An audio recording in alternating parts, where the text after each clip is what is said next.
Welcome ladies and gentlemen to Red Star Raceway for the biggest headlines since the plague. The three new names of the 2020 Superbike class go for the throat. It's Honda's CBR 1000 RR-R Fireblade that's been redesigned from the ground up with more power, more handling and more technology, all derived directly from MotoGP. The new BMW S 1000 RR that uses German sophistication and top-shelf resources to bring the best of every world as only the Bavarians can. Then there's the new Yamaha R1 that has a new fairing. But enough of that, let's get to it. And we start with the most important, most crucial attribute a bike can possess. Does it look good? So essentially, three supermodels have just walked up to you and said, come on, let's go. Which one would you go for? I've got to say BMW have done a great job at restyling their Superbike. The previous double weird light thing didn't do it really for me. So I look at that in the racing red colors and that is really getting me. Then I look at the Yamaha R1, they've gone a bit kind of like, you know, chubbier, broader. I love chubby girls. Winter models, we're going into winter now. So that kind of gets me going, and then the new Honda just says, get on me and go. Let's go. I mean, the thing about Honda is now, where they've always said Honda gives you wings, now they're actually giving you wings. Well, that's what's driving me towards that being my favorite in this department. It's like an angel. You can call it my angel. It's got away. wings, it can fly. And I think wings on the R1 and the BM might have just given a bit of an edge, but I'm going to go Honda in the styling department. Honda in styling. I like the back end of that R1. Definitely. It looks a bit like a Panigale, and it's pretty much the same as the previous one. The R1, okay, the Fireblade, I know what they did. It does look sexy. It is kind of nice, but if I'm going to go purely from looks, if I'm going to, stance of view, I'm going to ignore any sort of technical aspects. It's got that sort of gaping mouth and the wings and all of that. I'm going to go with the Germans. I can't believe I'm actually saying this. The Germans. I'm going with the Germans. Look at it. Yeah, look, that's not a bad choice at all. They've all got angry eyes. Give me any one of these bikes in my garage and I will... You know what? I've actually changed my mind. I've always wanted a foursome. With that definitively concluded, we now get on to every motorcycle's secondary function, riding. I actually cannot believe it. I am on a brand new Honda CBR 1000 RR-R. Can you believe it? They give you wings. Real wings this time around.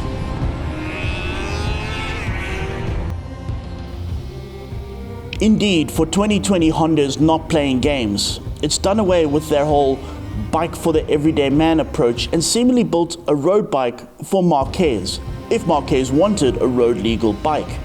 And even then, it would spend all its time on the track. And Honda knows that. I can't believe how smooth the handling is. It's like aggressive, you know, it's kind of like, in the corner. In the corner. It's like a Marquez bike. Definitely is a Marquez bike. It is now a Marc Marquez MotoGP bike, and you can feel that in the handling department. It's very aggressive. You've got to ride the bike hard to get the best out of it. You've got to throw it into the turn.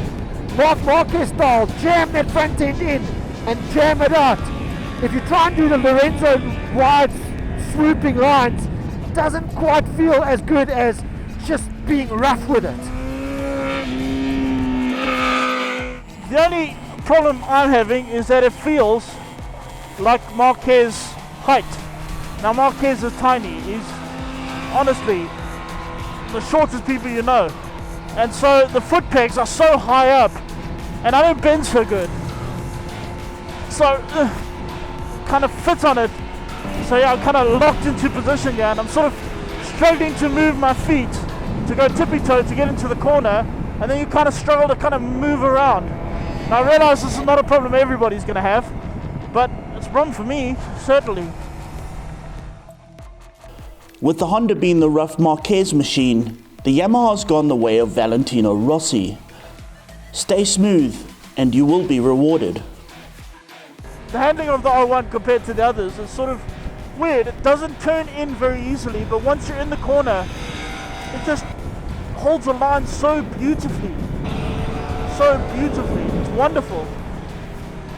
The biggest attribute that the R1 has pretty much over the other two that we've tested so far is that once it's in the turn, it kind of has this sticky feeling. It sticks to that line, it holds you there. They're not maybe as comfortable in race position as the other bikes, but when you're going fast, it keeps you there, and it makes it so easy and so enjoyable to go fast.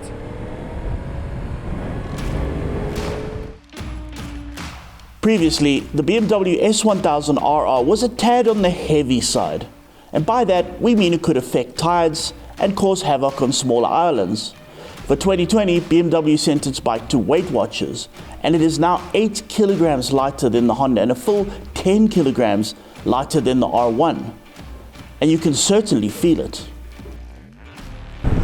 Now the problem with the old S1000RR is that it turned in kind of quickly, and then it just stopped turning and then nothing happened. So middle of the corner you were kind of stuck running very wide and wondering what the front wheel's doing, and it wasn't the greatest, if I'm honest.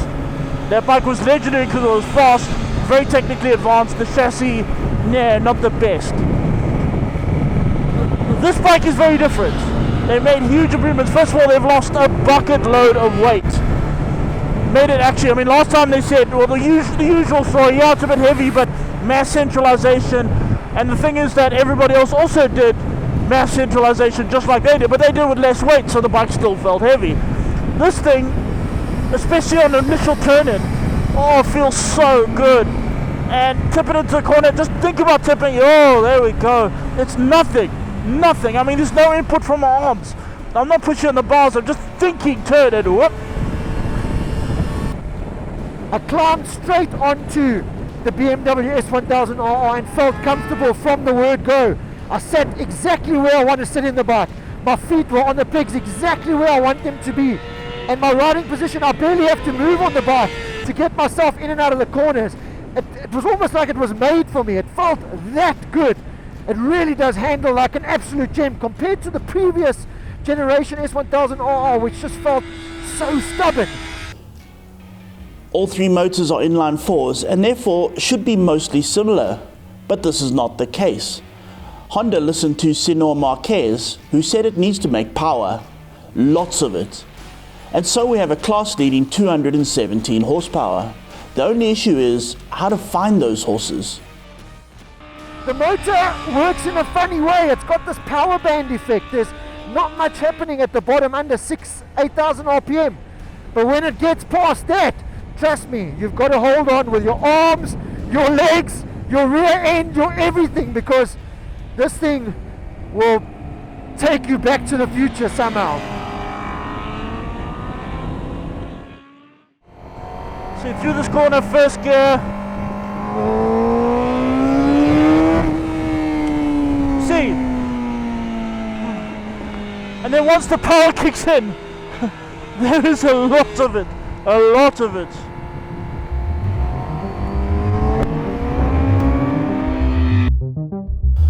The R1 has a new electronics and new aerodynamic package, but the motor stays almost completely unchanged, and it doesn't look great on paper.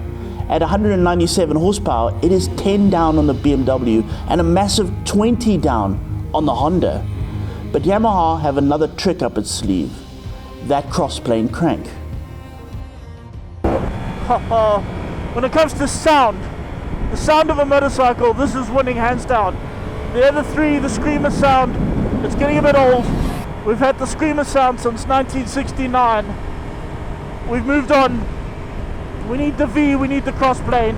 This sounds like Valentino Rossi's MotoGP machine. And somewhere in your brain, you're sort of thinking you're Valentino Rossi.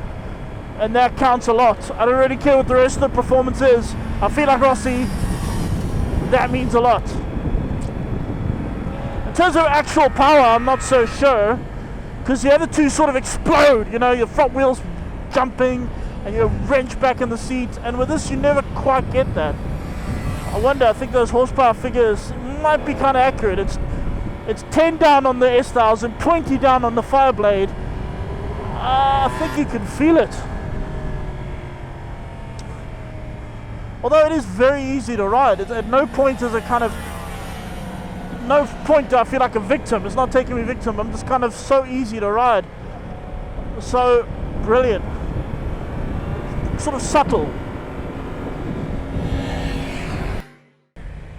A Big Bang Yamaha has. That Big Bang engine sound will never get old. Listen to this. Enjoy.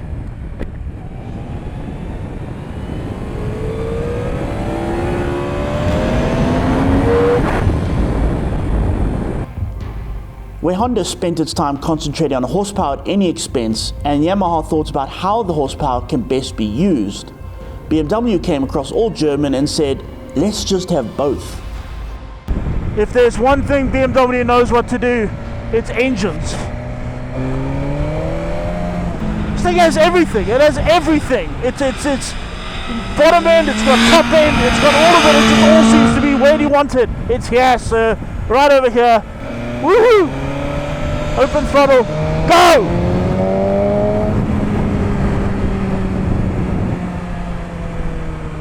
"207 horsepower. No problem, sir. Would you like it at 3,000 RPM? Yes, I would. Thank you very much. Let's go." So the BMW, against, many people have asked how it fares up against the Honda. That is, of course, the big test we've got here. The motor is so good on this BMW. It kind of has half a point extra in the table over the Yamaha and the Honda. It really is so good. That shift cam technology, they're really onto something with that BMW. And so far, it's put them in the lead in that category. There's no doubt about that. So there we have it, ladies and gents, the three big guns of 2020. But which is best? Oh, what a time to be alive. Rob Portman, thanks for joining me. This is the best time to be a journalist. We are being blessed with riding the best motorcycles ever, and this test just highlighted that for sure.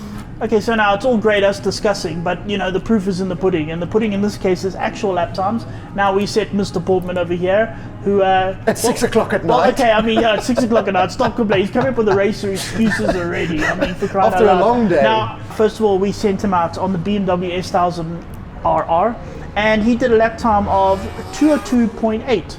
Which, I mean, okay, road bike, there are people with full-on track bikes who've been riding for 20 years, bad, who would dream of doing a lap time like that. 6 o'clock at night, that's not bad. Stop with your racing excuses. Now, okay, R1, it's heavier, it's 10 kilograms heavier, and it's 10 horsepower down. What would you think? This is the first time I'm seeing it in lap times, and I promise you, when I came in, I thought, oh, geez. That's going to be maybe slow. I'm going to be 4 or 5 seconds seconds down. The R1 always Oh. doesn't give you that feeling. Yeah. 202.9. I did not feel that fast on that bike. I did not feel anywhere near. I felt 3 seconds, 4 seconds faster. This is the sort of the gem of that bike. It's all about lap times and all of that.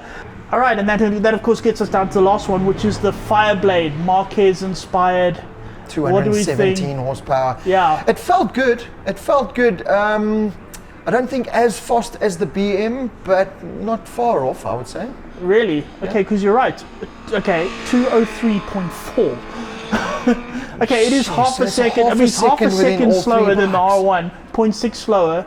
And I didn't expect that, but I mean, there are some mitigating circumstances. For example, you did buy a piece of farm. Look, tell us what happened. I was there. on an extremely fast lap on that Fireblade, probably a like lot faster than that. 1 minute 50.2 Yeah, or something. It was a Marquez lap time. And now the base blade, our biggest criticism is that it doesn't come with a quick shift or It's auto only blip. one of these three. It doesn't. So have a I was quick doing shift. old school, do that going up and using a clutch. Use a clutch, honestly. To go down the gears, Yeah. and I came firing it, and because of the long gearing, you've got to go down into first gear for just about every corner around Red Star. Now most motorbikes these days don't like going from second to first. I found that out on the Fireblade as I hooked a false neutral and went straight. So the next lap was my fast flying lap, so that But did you put a did little bit of thing. But I mean, yeah. okay, and I mean, my colleague Matt always points this out. Most of these new superbikes are really down to the biggest sort of prohibitants is the fleshy bit on Definitely. top. Look, I mean, we these don't- bikes, at those lap times, I was riding these bikes at 60% of their capability. I was the biggest handbrake on these motorcycles. And I think that's for everyone. Modern day superbikes are geared and performed to go a lot better than what we can get out of them. I do also think that Fireblade, I mean, it did bog coming out of corners. That gearing is too long. So if you are, I know when it gets going, but it needs to get going first. And you've got to ride it hard I think to get if it this there. were a track that was sort of more flowing, somewhere like Bekisa, that didn't have all these tight headpins, it would have been a lot closer also. And I do think that if you are buying one of these and you want to ride around a track light Red Star, you're gonna need to lower that gear. Well, look, the day after our big test, we did the ride fast test for the magazine, and I had a couple of less experienced, not as fast riders, and they all loved the Blade, but BM and Yamaha were their first point of call. Exactly. Why? Because straight down they've got easy, usable power. Exactly. The Fireblade in a way kind of scares you because you get in, you get on, well, wait, and that can scare some people. So the lesser experienced, more average rider were going more towards BM and Yamaha. This is going to lead me on to the last question. Which one of these would you buy? Oh, I'm going to slap you for that question. Look, it's like murdering one. It's like you've got three kids. Which one do you want to not? It's like Jessica Biel, Jennifer Aniston, or Angelina Jolie. How do you pick? I'll take all three at once. Look, facts are what sell motorbikes. The fact is the BMW is very well priced. I'm talking base model now, the one we tested. Very well priced. Quick shifter, auto blip, fantastic electronics, shift cam technology, stupid fast, horsepower on the dyno, heated grips, cruise control. You can't really, that's your, okay, but hang on, this is you thinking with your brain. I want you to switch off your brain. I know you're good at that. Okay, I do that all the time. Use your heart for a second. Honda. Come now. Honda, definitely. Honda. Okay, I'm going to go opposite. I'm going to say, considering I think that my brain says that Fireblade is going to be quite expensive, and I'm not sure if the That's price. what I'm saying, again, facts. they're coming out in June, the Fireblades. We rode some special homologation bikes. The price is not confirmed, but we're pretty sure it's going to be more than everything else.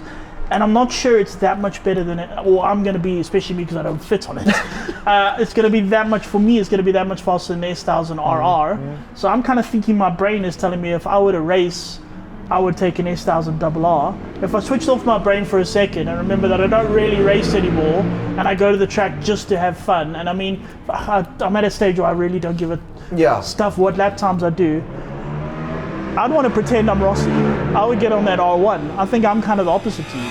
Rob, thank you so much for joining us. Please stay tuned. More coming up after the break.